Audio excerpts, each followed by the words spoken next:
like to play with something that, again, is another one of those, this affects every one of us topics. And for a lot of us, we really struggle with this, the whole idea of time management, the whole idea of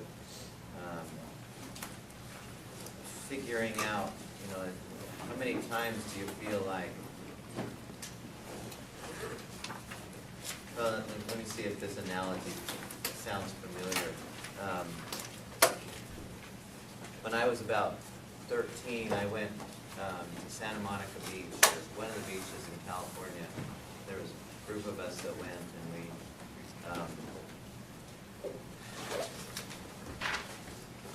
we lived here in Utah, but we traveled there, and it was just a big deal. And we went to the beach, and while we were at this beach, we all went body surfing. We didn't even have the foggiest idea how to surf, but we went body surfing. And you've all been body surfing, right? You all know what I'm talking about. You get out there, and the waves come, and then as soon as they come, you start swimming really hard, and hope that you catch it just right. So now they have the boogie boards and stuff where it's a lot better, but back then we had anything like that. So I remember on this one occasion where I was out there in the ocean. I saw this wave coming, so I'm swimming. And instead of catching it, it shot me right into the floor of the ocean. It just went boom, right head hit right, and it kind of knocked me out, and water's going over, and some's coming back underneath, and I almost, I had my sense of up and down was gone, and I kind of made my way, somehow I made my way to the top where I was above the water. And the instant I did, boom, another wave hit, just knocked me over. And with the same intensity, shot me down. I hit the floor again with my head, and I was kind of hurting. But I realized I'm in some trouble here, and so my fight or flight or whatever kicked in, and I immediately had all this power to get back up, and I got back up to the top. Again, the third wave, boom. So again, it sent me right, I was out there quite a ways. And that happened about 5 times, and by the 5th time, every time I'd come up for air, and the instant I'd even start to get air, it would just knock me over because I was so out of it. And my friends finally realized what was going on, and they saw me there laying, and they dragged me over, and it was really, it kind of like teetering there for a minute. It was quite a dangerous situation. Now, the question I have for you is, how often do you feel like that's how things are for you with the events of your life?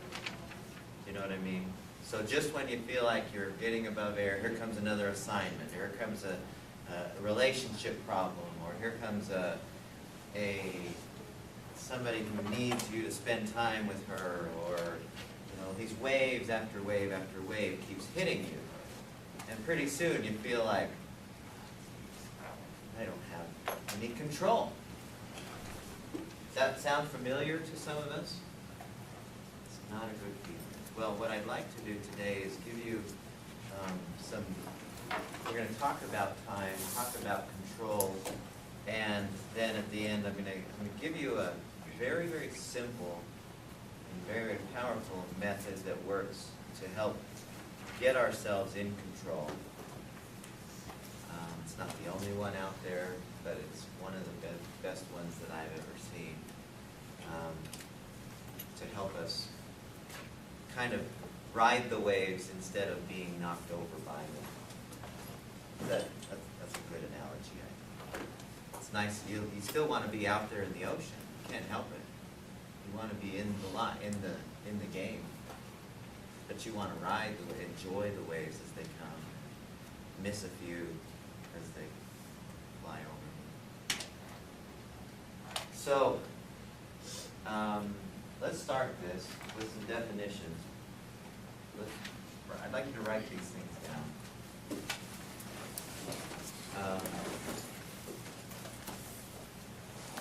These are some definitions and some principles.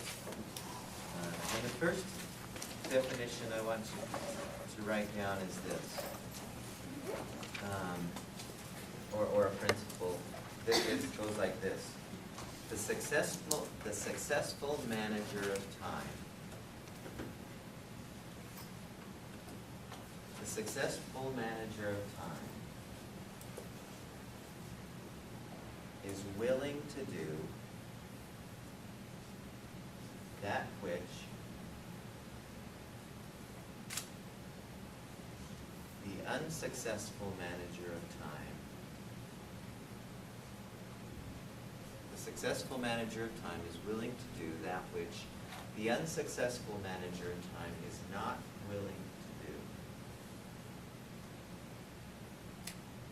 The successful manager of time is willing to do that which the unsuccessful manager of time is not willing to do.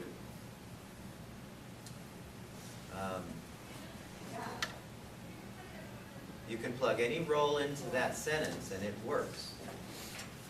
The successful athlete is willing to do that which the unsuccessful athlete is not willing to do. The successful parent, the successful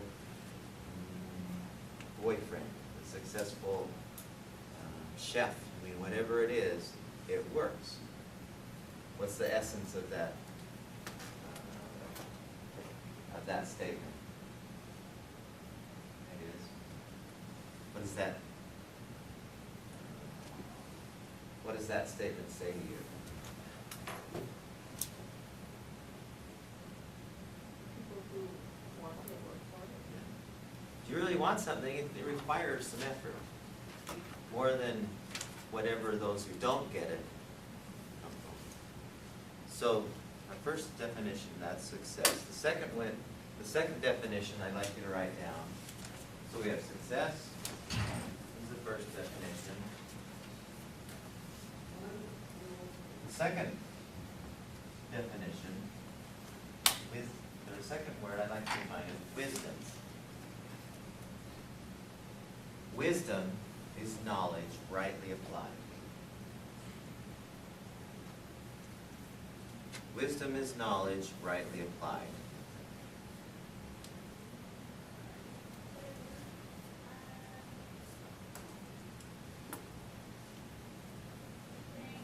Now, when I was about 19, when I was about 20, I was involved in something where I got really fat. I gained a lot of weight, and like chins and stuff. It was a very unpleasant time for me as far as my health was concerned, because I never experienced that before. I never had to deal with my weight because I had always been so very active, and suddenly I wasn't, and I was eating a ton of Mexican food. I love Mexican food. I was eating a ton of it. And I remember on one occasion I was playing basketball. We went to this church, and there was a bunch of us who were playing basketball, and I hadn't played in a long time. And I'll never forget this. It's etched in my memory so powerfully. 2 or 3 times up and down the floor, and I was just wasted. I was just out of breath. I couldn't do it. And I remember while we were playing, I went up for a rebound, and my shirt came up, and there was my gut just sticking out. And he took a picture of me. Somebody took a picture of me with going up for a rebound, and here's this big stomach. It's huge. And between how sick I felt and that picture, I said to myself at that point, this will never happen to me again. I can't, it was such a sickening feeling for me, both the visual and what I felt. I said, this will never happen to me again. And I set about, at that very moment, I set about set myself on this path that I've been on for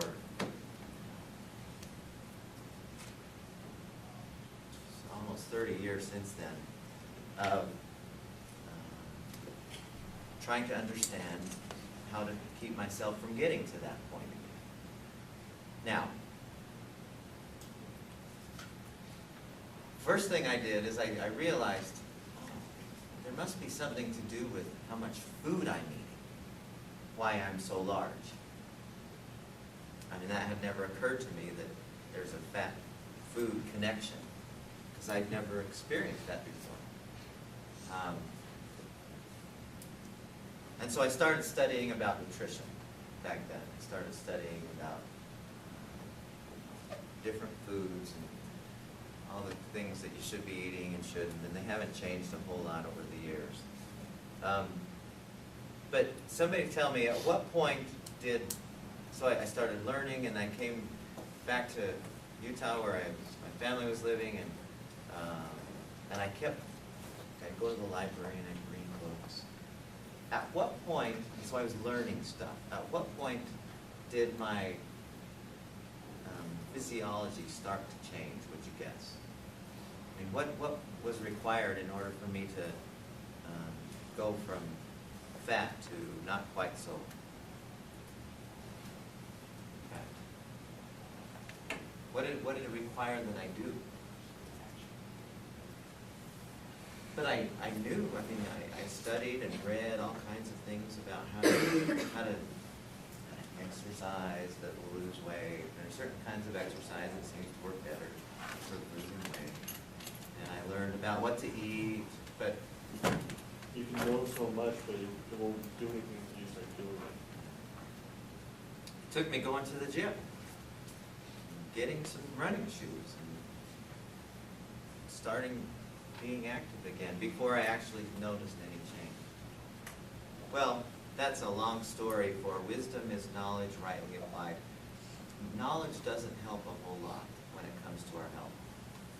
It helps a little. But we can know a truckload of stuff, and it's not going to affect us for our health. Wisdom is when we start applying. Okay? Now that is the same with time management. When we have an understanding of, oh yeah, these are the best principles out there for managing my time, but we never apply them, then we're still going to be knocked over by the waves. Does that make sense to everyone? It's a little long. How to explain that, but I just like telling how bad I was. Okay.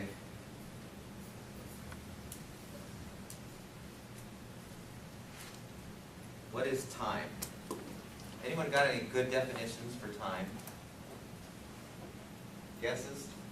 Think about time. Your brain will start to explode, your eyeballs will start getting red when you think what time is. How would you define time? It's your brain. It's hard. We all live in it. What is time? Well, I call it A unit of measurement, okay? And what is it measuring? well, say like an hour is not hour, that's measuring from now until. Okay. So, is time constant? You don't think so? What do you mean? Oh, I thought you said no.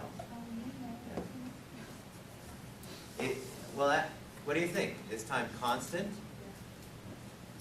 Yes? So if you look at the clock, it's not going to change. The clock's going to keep going at the same pace, right?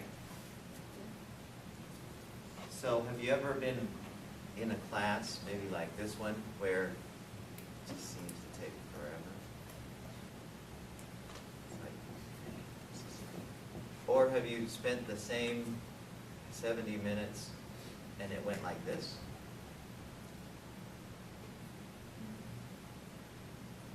So, what happened? If time is the same, but suddenly it's not, that's what I mean by you think too much about it. So we're just not going to think about it. So here's one definition that I like, that seems to work to help us in the direction we're going today, and that is this. Time is the occurrence of events in sequence. The occurrence of events in sequence, one after another.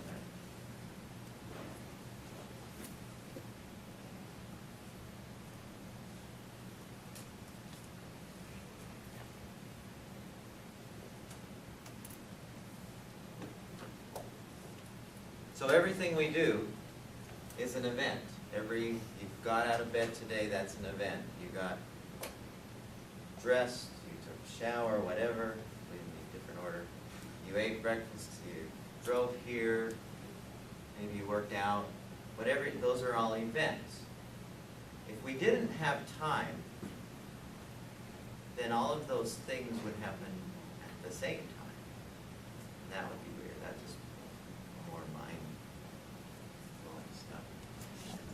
But what I want us to think about is that time, the time management that we're kind of looking at today doesn't have a lot to do with the time on the clock.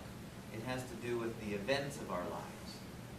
Because we can't control how fast or slow this goes, but we can control the events in our lives. Okay? Which leads to the fourth definition, management.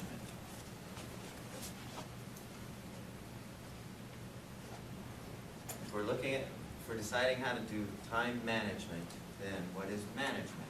Management is the art or manner of controlling. The art or manner of controlling.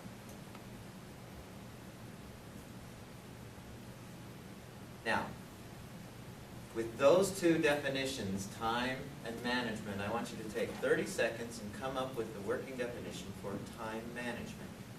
We've got time, and we have the definition for management. Put those two together into a definition for time management. Go ahead. Just on your own.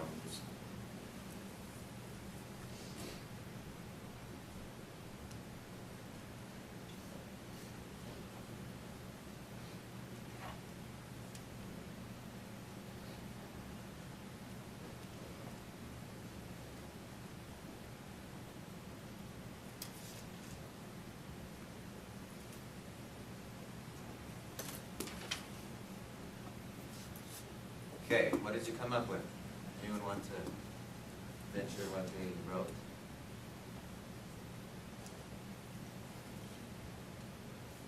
Crystal, what did you write? The manner of events done in sequence. Okay. Where does the management part come in? Okay. So managing events. So, okay. Anyone come up with anything else? The act of controlling the influence of events. Okay. Good. I just said controlling Controlling of events. events. So managing events, controlling events. What we're after here, and where we're going with everything today, has to do with riding the wave. Controlling the events of our day. We call this being proactive instead of reactive. We call this being in control as opposed to out of control.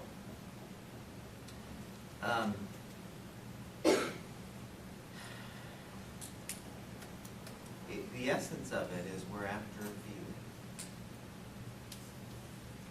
Being out of control is a bad feeling. Now,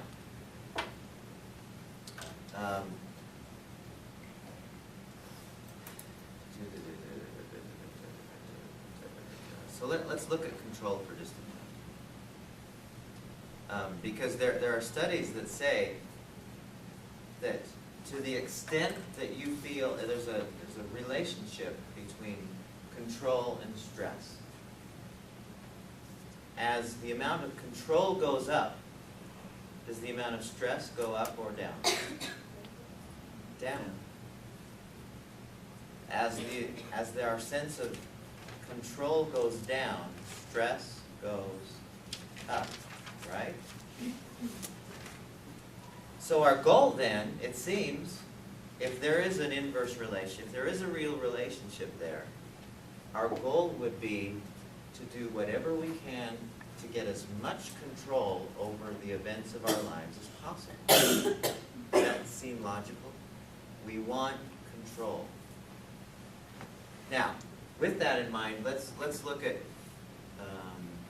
the spectrum of things that we can and can't control and say, well, what do we do with that? So let's start over here. And let's see.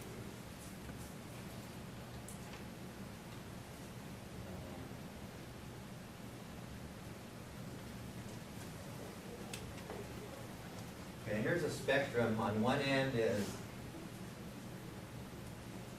no control.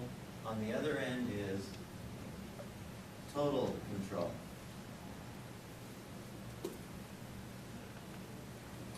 All right? Now, let's brainstorm this just a minute. What are some things that happen, that events, experiences, whatever, what are some things that we would say, I have no control over that? That we would put in this category over here. Weather, you can't control that. Can anybody?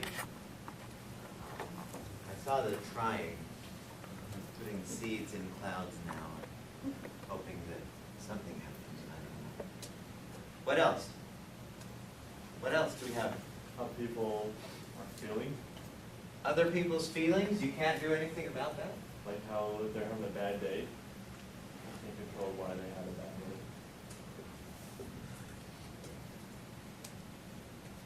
Oh, I thought, so whenever anyone says, man, you make me so mad, what do you say? What's your accurate response? What? I'm sorry you feel that way about the No, that's not the accurate one. What's the right response? You chose that way. You chose that way. I can't do anything about your feelings. I mean, if that's true, then you could say, sorry you feel that way. You can't say, sorry I did that to you, because you can't. Okay, what else would we say over here? What are things in life over which we have no control? Death, Death? a lot of the time, I guess. Whose death? Other people's death. Okay, other people's death. You might be able to control somebody's death. You know, cause it.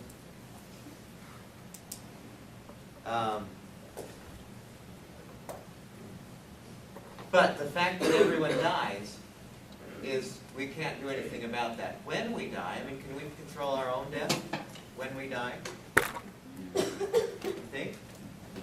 To a degree. To a point. You're not in total control. There are some who say, oh, no, you've got a specific time. And no matter what you do, this is when you're going to go. There are others who say, no, it's pretty much dependent upon your behaviors and so on. I don't know which is the more accurate. I tend to feel a little more in this direction, and I'm not totally sure yet. Death's one of those things you don't know everything about.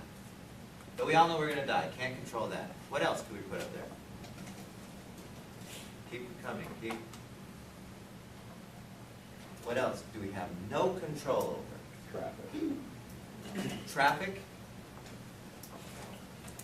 No control over traffic. Okay? And the fact that, well, we can't control the fact that we're in it or not, but the fact that there is, I had to drive down to Salt Lake yesterday, and there was an accident in construction. Ain't nothing I can do about it. wasn't good, but good answer. Okay, anything else? What else might we put up here? Other people in general, and Right. really controlling the adults. Right. So others' feelings, others' behaviors, maybe. We can influence, but we can't directly, everyone has their own thing, right? And what, most of all, their feelings, their behaviors, what most of all can we? Actions. Their what? Actions. Actions, behaviors, but there's one other one also. Emotion. Yeah, that's feelings, emotions, what? Thoughts, yeah. We can't do anything about other people's feelings. Okay, we can make a long list. What's the appropriate, as we've learned from the past few weeks, what's the appropriate response to things over which we have no control? Remember our levels of responding table? What's the most healthy response? Okay, yeah, just accept, observe, appreciate. Don't get upset about it. You can't do anything about it. Okay? The other end is things over which we have total control. What might be in there? Yeah, me things, right? So my thoughts, my actions, my emotions, we do have control over them. Whether we take that control, that's our choice. But we ultimately have that choice, have that control. Now, there are two other columns that are interesting here. One column is, let's see,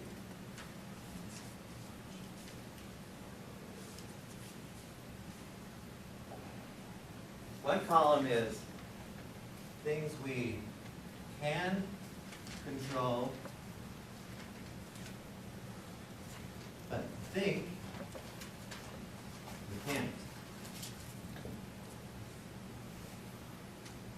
These are things that we really can control, but in our heads we think to ourselves, oh, I can't do anything about that. What might be it? What might fall into this category?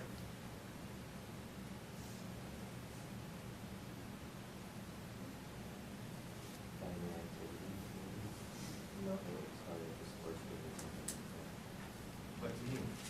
Like, if you're in the game.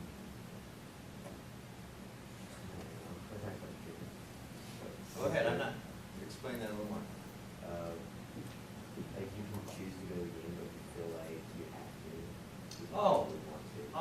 Oh, okay, so, so some of the choices we make, like you feel like, oh, well, you're forcing me to go, and really you're ultimately too late. Okay, so some choices that we have to make, we think, oh, I can't control the fact that I have to go to this game with my family. I don't want to go. I still end up having to go. Good, that's an excellent. You said our emotions. Yeah, some people think, oh, I can't help it. I have red hair, so I'm an angry person. No choice. Like our jobs and promotions and stuff like that. Okay, we might think we're destined to be a banker. And I'll always be a mid-level banker, unless somebody else out there I might shine my light on him and prove my value. Okay, so positions, we'll say. What else? What's along the lines of the emotions?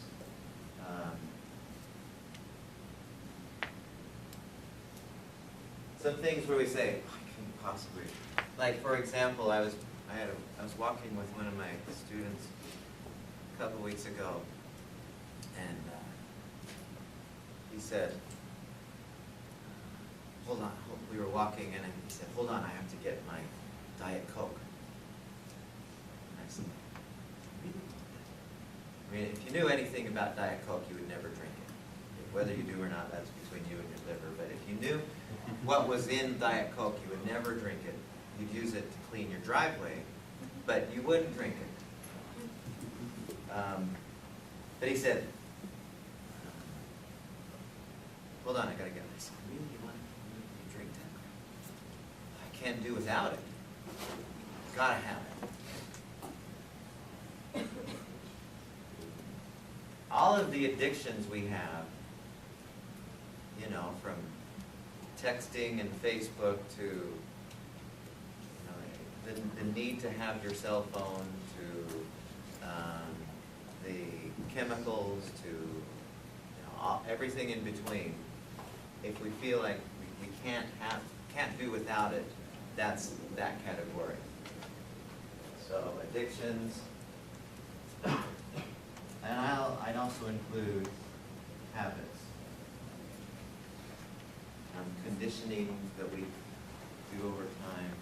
Can't help it that I, you know, get angry when somebody yells at me. I just can't help it. Now the question that, well, let's try something here. Let's see. I need a volunteer. I usually point at something. Let's see. Brianna, can I use you for a second? Come on up here. I promise I won't make you sing.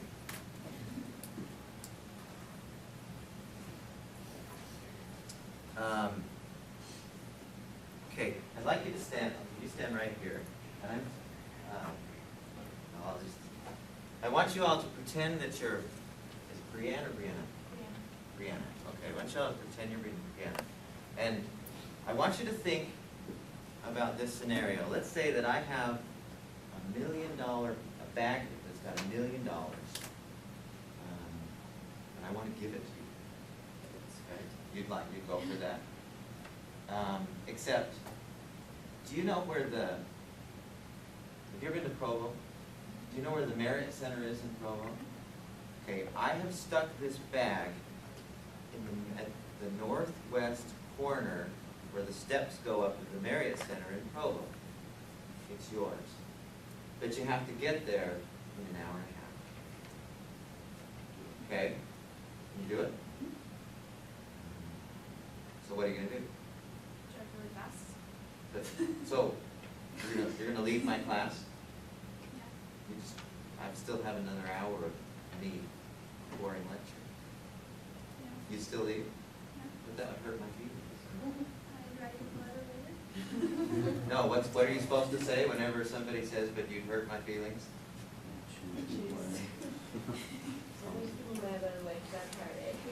Yeah, you have to have some tact there. You guys know that, but everyone else doesn't, so you still use tact. So you leave. Okay, what's the first thing you do? You walk out the door, what's the first thing you do? I hurry home so I can try to get How far is your home?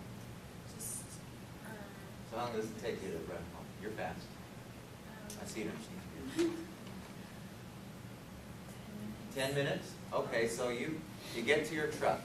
You have a truck? Okay. And that leaves you an hour and 20 minutes. Truck has a flat tire. What do you do? I have a spare, so we can change it. Okay, how long does that take? I'll wait 20 minutes? So you have an hour to get from here to the Marriott Center. Okay? You gonna do it? Really not?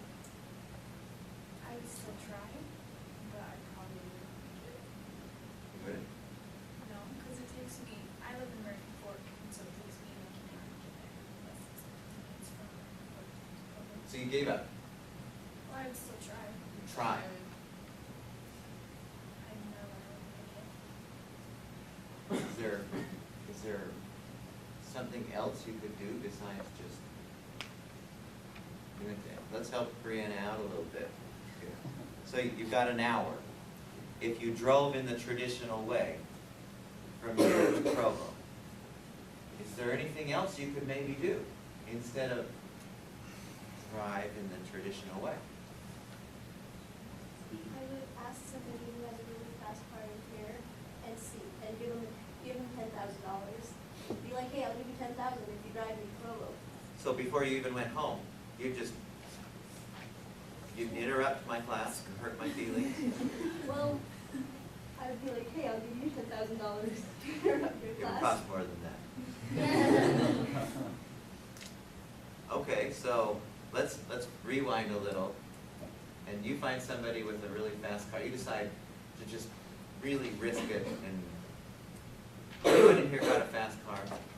Does anyone in here have a fast car? What kind of car do you have? I have a Honda Eater, but it's like a 8-cylinder. It's way fast. 8-cylinder? That would be. Okay. Except you have to buy me gas. Okay. So which way do you go?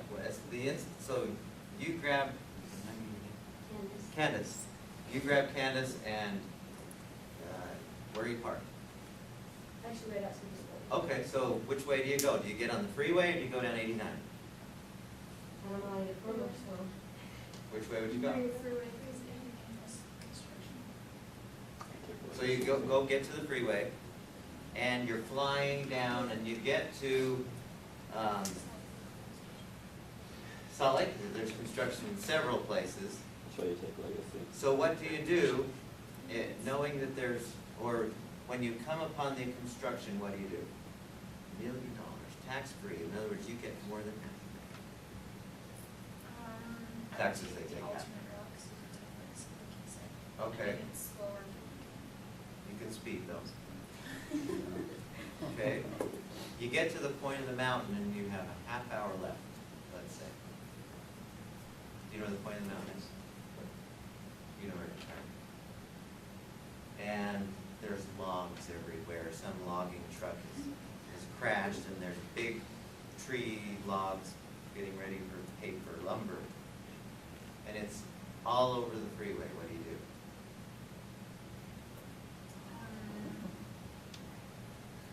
What would you do? And it takes about a half hour to get from point of the mountain to the ferry center, right? Thereabouts, maybe a little less.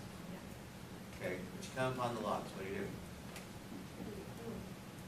You wind your way through, Yeah. okay? Would anyone do something else? What about just calling someone that's already down there? Oh, to but go you get it? have to pick it up though, that is the one Oh, thing. okay. You have to I was physically, thinking- Brianna Just has call to my go to the assistant bag and and say, ask them to okay, get this is some in money. order for this to be mine. And how I'll do tell you you what's in it. block it off? Yeah, look at that. My friends are pilots. Do what? I just, I said Yeah. that everyone people like block it off, but I Oh, can't fine. skydiving. Okay, well, it's safe, so you just have to, but you have to be there in the amount of time. What else could you do?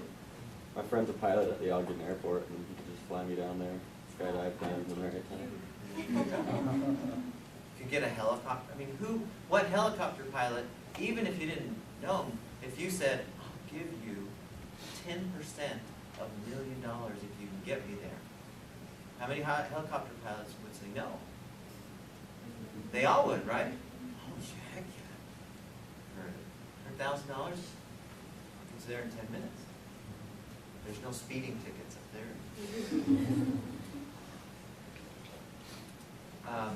Okay, thank you. What's the point of this little scenario? When it comes to this right here. Have any of you ever seen how they train elephants? You ever watch that? It's really amazing. When an elephant is first born, and within the first 6 weeks of their lives, when they're going to have an elephant be a circus elephant, they stick a big metal thing around their legs with a big chain hooked to a pole in the middle. And for about 2 months, is all it takes, they train them that this circle that they can walk in around this pole is the extent that you can go because this chain is keeping you there. And after about 2 months of time, they can attach any flimsy thing to their leg, and as long as the elephant has in mind, oh, this when I had this attached to my leg, this was the limit of where I could go. It wouldn't go anywhere else. We call that conditioning in psychology. Are elephants dumb? Really smart. But somehow they've got in their heads, oh, I couldn't possibly do that. This is the extent to which I can go. And the question that we have to start asking ourselves is, how many things do we have where we say to ourselves, oh, I couldn't possibly, because some kind of conditioning in our lives that we've bought into has said, oh, this is not you.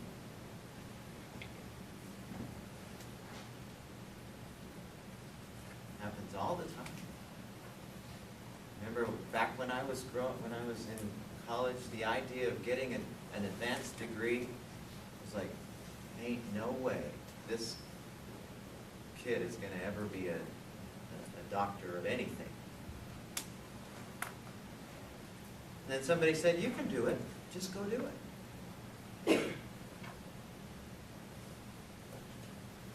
And I had to take the discipline, and that's what we have to do, is decide what discipline will it take for me to not need the Diet Coke, or not have to spend so much time with texting or with Facebook or whatever,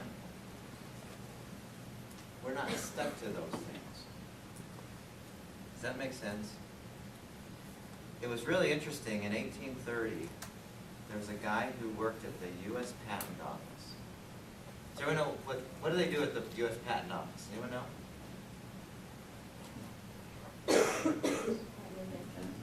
What does that mean when they patent an invention? Right. They essentially say, they give it a number and they say, nobody can do this very same thing, it's his. Well, in 1830, think about this, in 1830, the guy who was working there, in his infinite wisdom, said everything that will ever be invented has been. And he shut the patent office. What was in his mind? Don't come up with anything else. Yeah, there's nothing more to do. There's no more, he was in this, we can't do anything about, there's no more, we've used the maximum capacity that he was fired soon thereafter, and they opened it back up, and people are inventing more and more.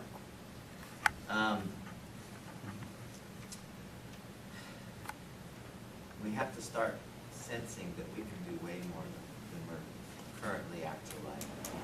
Now the other one is things that we can't control, but we think we can. And what's the primary one in this group? What are the things that, or situations where we think, yeah, I can control this, but we really can't?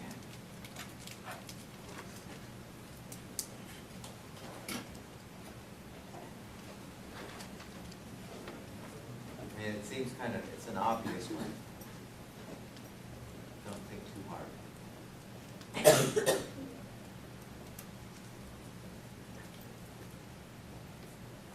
It usually involves the people you're living with.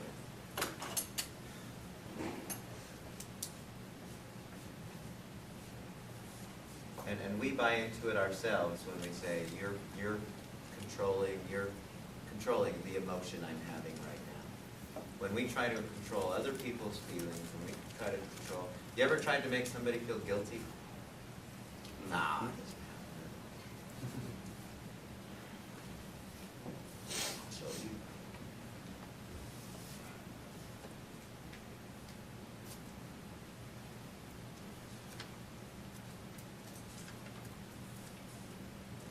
Okay.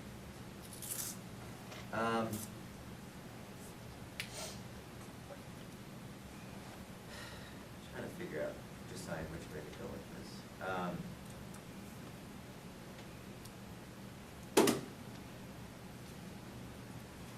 Okay.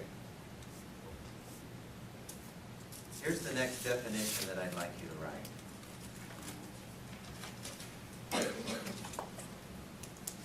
The definition is inner peace. Inner peace.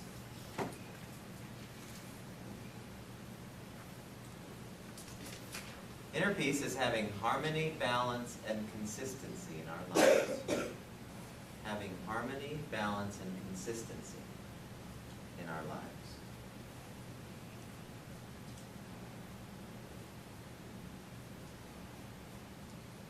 We achieve inner peace through the appropriate control of events.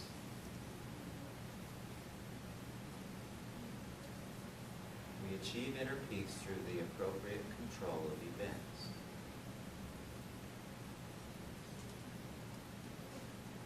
So really, the essence of all time management is not necessarily so that you get more stuff done. I mean, that's byproduct, but I think the essence of what the main reason why we want to gain control of our lives is so that we are peaceful, so that we feel, have any of you skiers in here? Any, like not snowboarding, but like real skiing? Sorry, Jim. I can see. You can ski too. Do you remember your first day skiing? Not because snowboarding, most people pick it up and they can snowboard from the first day, but the first day skiing, 2 skis. Do you remember that? What was that like? Terrifying. Was it? How come? I don't know, I was 5, and You were 5? I didn't have any poles, and my dad had to kind of like ski me down the hill. Not a good feeling. No. I remember the first day I ever went skiing. This was back in the 70s, maybe the 60s. It's like 71, I think. We had wood skis and lace-up boots, those old Miller things. Skis. And I remember I went with my friend Wade Wooten. And we were taking lessons at Sundance. We were in 6th grade. And we went up the lift. We thought we were taking lessons, but we thought we'll get in a run early, and we didn't know what we were talking about when we said get in a run. And so we got on this lift. You work your way over, you get in. Chair comes and gets you, and you start up the lift, right? And we got to the place. We saw it. It went kind of up, and then there was a place to get off, and then it went like this into a dark cloud. We thought maybe we'd better get off, because we didn't have the foggiest idea what was up there. And so we got off and fell over, had to put our skis back on, and then we kind of just our way onto a trail, and we had no maps, no idea what was going on. So anyway, we started on this trail. And then suddenly, Wade went ahead of me, and then he just disappeared. I didn't think that was a very good thing, so I went really slowly. I didn't know how to ski or any of that kind of stuff. And there was this ledge and moguls, and then there he was down at the bottom of this long, like 150-yard area of moguls and steep. And he was down there. Wait! And one ski was clear over there, another was over here. Are you okay? He was fine, but the feeling that you want when you're skiing is not necessarily, what you're after is the control of events, because ultimately you're after that peace, that exhilaration that you get when you're skiing. So that, I bet now when you ski, like you're just, you don't even think about control because you've got it. Right? And your moguls and your counter and all those kinds of things, backflips. The feeling you get when you have that kind of control is, that's what we're after here. Now, there are a few things that can destroy that peace, and probably one of the biggest ones is time wasters. The things that get in the way of this control is time wasters. And really quickly, what are some of the most common things that we do that we would say, yeah, it's kind of fun, sure, but it keeps those waves coming, hitting me at the wrong times. So what are some things that are common to us that we say, yeah, this is a time waster, and it's kind of obvious, but there's some interesting parts of this. Xbox, any kind of video games or whatever. I remember one student we had in here who was so proud of himself because he played video games for 24 hours nonstop. We said, what about eating, peeing and stuff? Well, I didn't ever think you pee, and people probably do. 24 hours. He was so proud. What else? What else do we do that we would say, yeah, that's I think that? Facebook's one. Facebook? They're doing- Nobody does that for very long, is it? Get on your chest. It's amazing. I have not seen the statistics on that. That might be an interesting thing for Lisa to see. Is we have a student in our research class who's doing a piece of research on Facebook.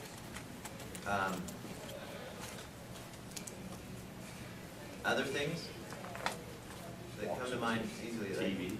watching TV. Do you know the statistics? What's the average number of hours that a person in America watches television a day? Not that long. It's about 4 hours a day for an adult and 6 hours for a kid. The statistics are, by age 18, a kid has seen 28,000 murders. And they figure by the time a person lived an average life, they've spent 13 of those years watching television. And 3 years of advertising. Waste of time? No. Now, I'm not going to say, well, don't watch TV anymore. That's not what I'm saying. But when we find it's getting in the way of those waves, I think things like driving or meetings. Do you ever go to meetings and you think, yeah, send me an email?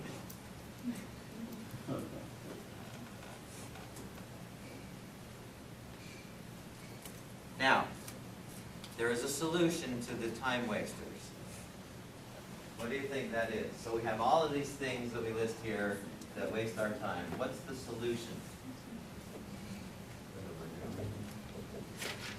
And we do that by planning. The solution to time wasters, the solution, the way to get on top of those waves is by planning.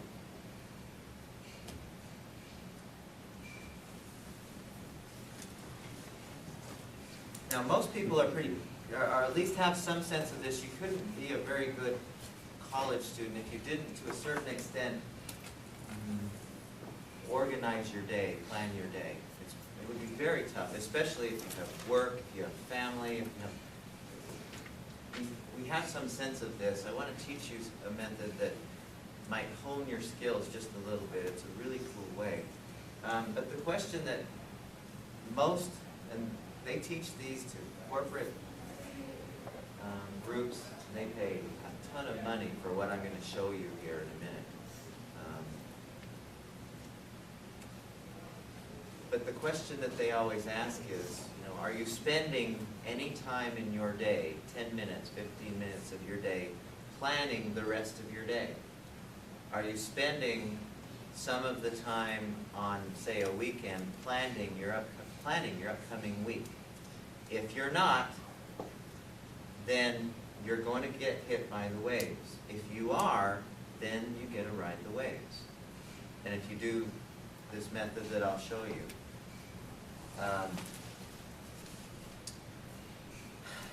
well, let's go into this. It's so good. I know. That's right. Bernetta, fine teaching time management. This isn't the only one out there. This isn't the easiest one, but in my experience, and I've played with this to one extent or another for about 20 years. This is, if you're at all familiar with the Franklin Covey Company, this is one of the primary ones that they use when they teach corporations, when people say, we'll pay you, $100,000 to come teach us about time management because we're not doing a very good job at it. This is what they teach them. So I didn't make this up, but I have worked with it for 20 years and it's really, really nice. And what I'd like you to do, so that you kind of focus on it just a little better, is my assignment for you will be to use this for the next 3 weeks. And at the end of that 3 weeks, I'm going to ask you, and everyone pay close attention here, pay close attention. At the end of that 3 weeks, I'm going to ask you, because the assignment is to use this every single day, and like for 10 minutes, 5 minutes is all it will take. But every single day, the assignment is to use this particular method, just test it out. I'm not going to tell you this is the only one or what you should always do, but I want you to test it out for these next 3 weeks. At the end of 3 weeks, I'll ask you, how did you do, and what kind of a difference it made. So when we go through this, I want you to be absolutely clear on how this works. Okay? This is another one of our bigger assignments for the semester. So, it says there at the top, the most valuable thing we can do to positively impact our days is spend 10 to 15 minutes planning. And then I wrote in there, ultimately, we always do exactly what we want to do. Some of you are going, wait a second, I do a lot of things I don't want to. It's not true. Here's an example, and the one example will demonstrate how that's always the case for us. One week on Saturday, my brother calls me up and said, Mike, I need your help. I need to clean out my garage. He lives down in Draper. I need to clean my garage. Will you come help me? Oh, Steve, I couldn't possibly. I've got so many things to do. I'm too busy. Thanks for asking, but good luck with that. About 3 weeks later, he called me up. Mike, we're going biking over the Sundance, the Alpine Loop. Do you want to come? I had no fewer things to do that week than I did the 3 weeks earlier. Oh, yeah, I'll be there. And I did.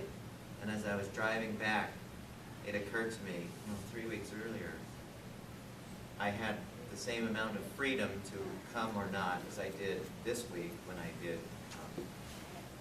We always do exactly what we want to do. We may not always like what we do, and there are consequences. If you decide, well, I'm just going to do whatever I want to do, and you have a job, that's probably not a good idea to just...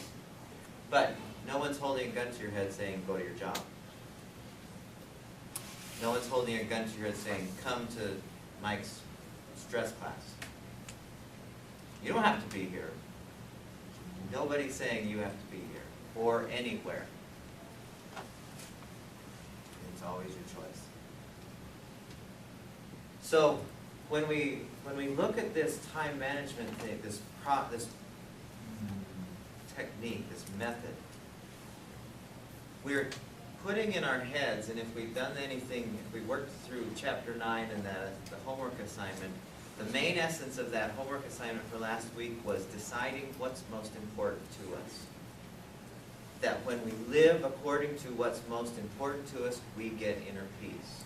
When what's most important to us is different than what we're doing, we get stress. Did everyone get that? So like if you are, if you really like being, say what's most important to you is your health, or maybe your relationships with people, and you're not doing anything with your relationships, that's the distance between there is the stress you feel. But if you are doing things with your relationships, then you get inner peace. Your health, if your values is health, maybe it's spiritual things. Maybe you're very spiritual and you're not doing anything spiritual. for you to develop your spiritual life. So there's a gap between there, that gap is the stress you feel. Very natural thing. So when we go through this process of time management, building upon that, we ask ourselves, what are my highest priorities? What do I value most? And that's what we start with. And then we say, what can I do about these most important things this week and today? See, most people, how do most people plan their days?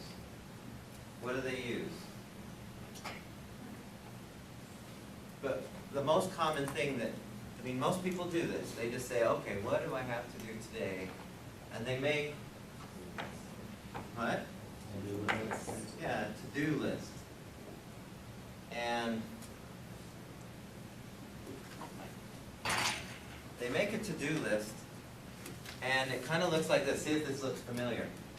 So here's your lines of things, and then besides the things that are scheduled, what do most people go to on their to-do list?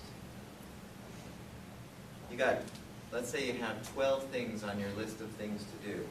What's the most common way that people, most common thing that people do when they look at their to-do list? What do they do? The easiest things first. Yeah, they look for whatever's, oh man, that's too hard, that's too hard. Oh, I'll check my email, yes. I'm gonna check my email. Right? And what happens when they go to the easiest, and I'm not saying don't do the easiest things, but what usually happens when we go to the easiest things first, and we consistently do that, what happens, what's the result of that? Well, it's kind of like, one of my, in church, they have like this little example where they have like a bottle and they have like all the little tiny like pebbles or something like that, and then they have tennis balls. And if you do all the little things first, then tennis balls won't go with it. But if you put the tennis balls in first and you put the little things in after, then I think it's in. Yeah. And the essence of that idea is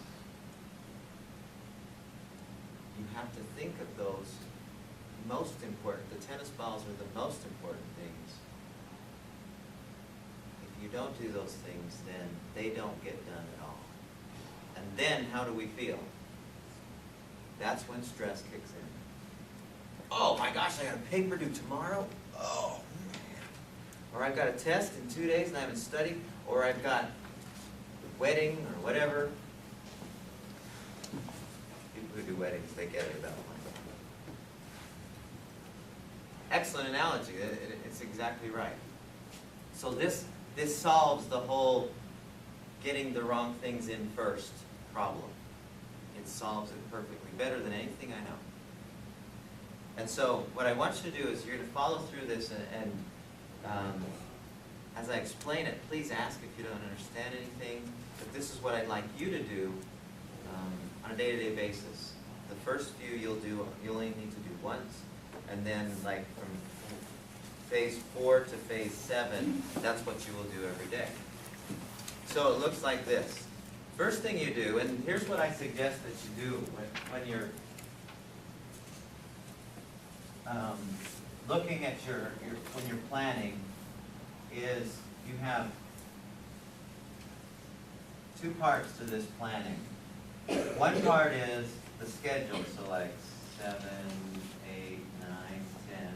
You know how planners look, through to 9 and 9. And then the other side would be your list side, okay? The first thing you do is, in your planning, is you cross out any non-discretionary time, which means all the times when you have something scheduled that either is important for you to be at or somebody else is counting on you to be there. So like work, for example, any of you have jobs that you have to go to today? Any of you? When you're at your work, what else can you do? Can you do homework? Does your boss want you to do homework anyway? You could, but can you go biking while you're at work? when you're at work, that's what you do. So, and while you're here, can you do anything else? Can you be also down shooting baskets or whatever? No. So any scheduled things, you stick those in there. So like from 10:30 to 11:45, you cross that out on your day. So like 10:30 to 11:45, you go, okay, that's when I'm in stress management. You go to work. Maybe Sunday you go from 1 to 5 or something, 1 o'clock to 5 o'clock, and you cross that out. So you don't schedule things over each other. I mean, that just makes sense. That's common sense, okay? The next thing we do is we ask ourselves, what's our roles? And this is different a little bit than, this is where it goes further, much further than the time management, the to-do lists. With the roles part, we ask ourselves, what things are really important to me in my life? So like some of our roles might be like student, mom, sister, boyfriend, girlfriend, employee, athlete. So we figure out what areas of our lives we've decided are most important to us. And then, phase 3, is we ask ourselves, what's most important to me in this role?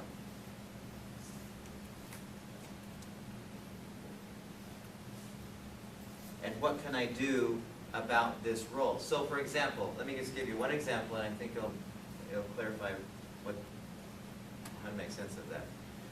One of my roles is a dad. I have 4 kids, and I love my kids a lot. And let's say that, so when I do this planning, I always ask myself, I say, okay, what's my role as a dad? What's most important, or what's something I can do in that role? And the thought occurs to me, oh, we should jump on the tramp with your son who loves to jump on the tramp. He's 2, and spending that time will be useful for him, and will solidify a relationship. Now, is that an urgent thing? Going and jumping on the tramp with him, is that really urgent? Is it saying, you got to do this right now? Is that an important thing? Hugely important. Those are the was it balls? The rock? You said tennis balls? Tennis balls and Pebbles. Okay, I've seen it in a lot of ways. It's a great metaphor. Those are the tennis balls. The important things that come from our roles when we ask, what's something that I can do as a wife for my relationship? Because on a normal to-do list, those things don't get on here, do they? You're thinking, man, what do I got to do for my work? How many assignments do I have? Pebbles. Not that they're not important, but our roles, you have several of them. Student is one of them. So you look at all of your roles. Okay?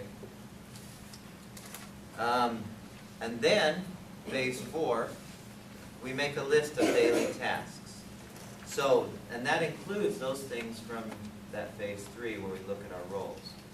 So we unload on paper everything that we need to do. So here's the list side, and we put, and this is everything. You ever have thoughts in the middle of the night and you think, man, that's a great idea. I got to do that.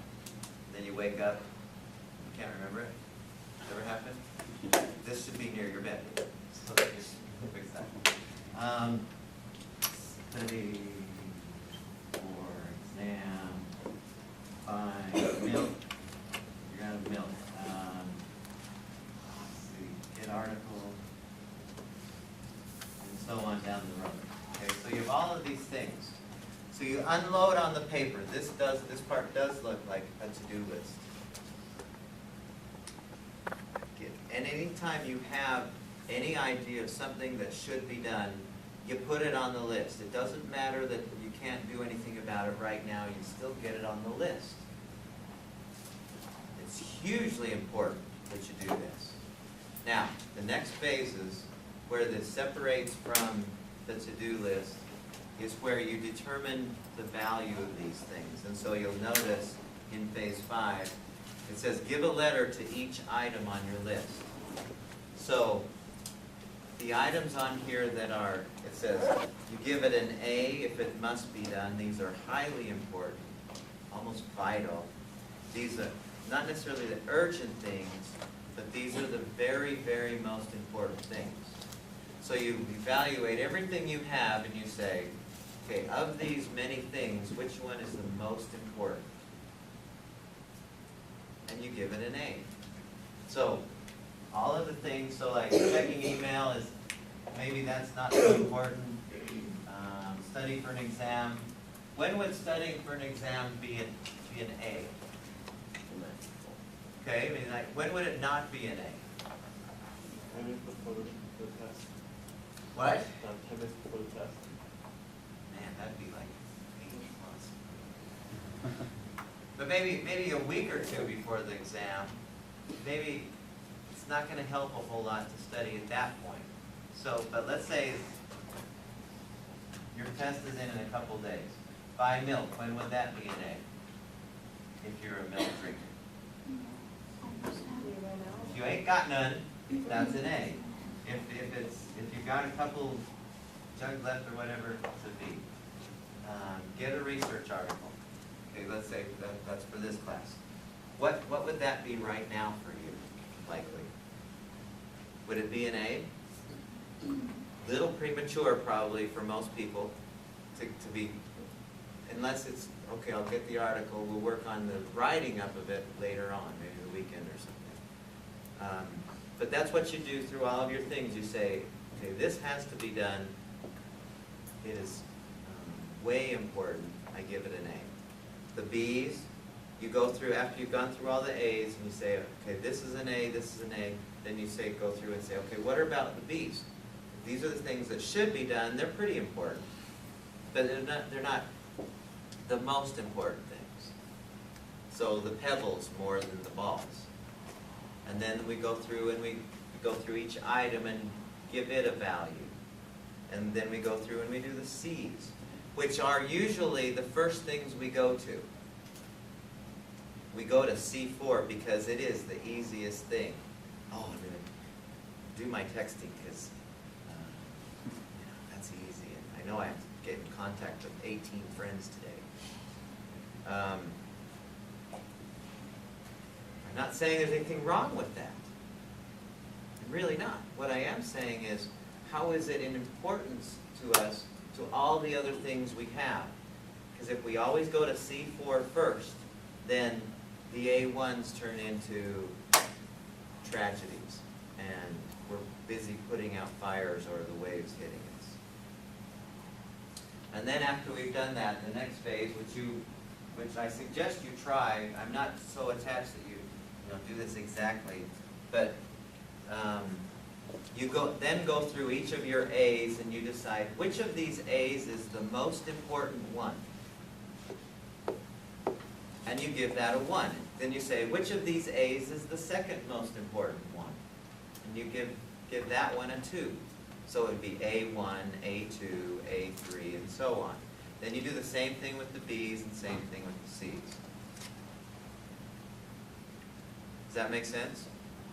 Now, let me finish with one definition. I'd like you to write this down and we'll close up here.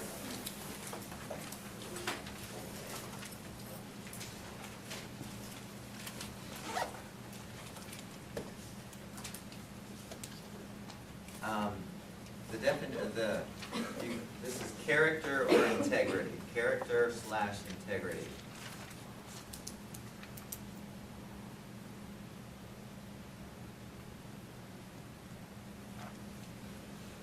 The ability to carry out a worthy decision.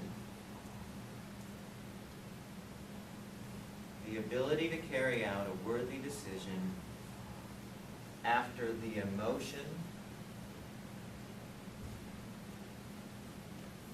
The ability to carry out a worthy decision after the emotion of making the decision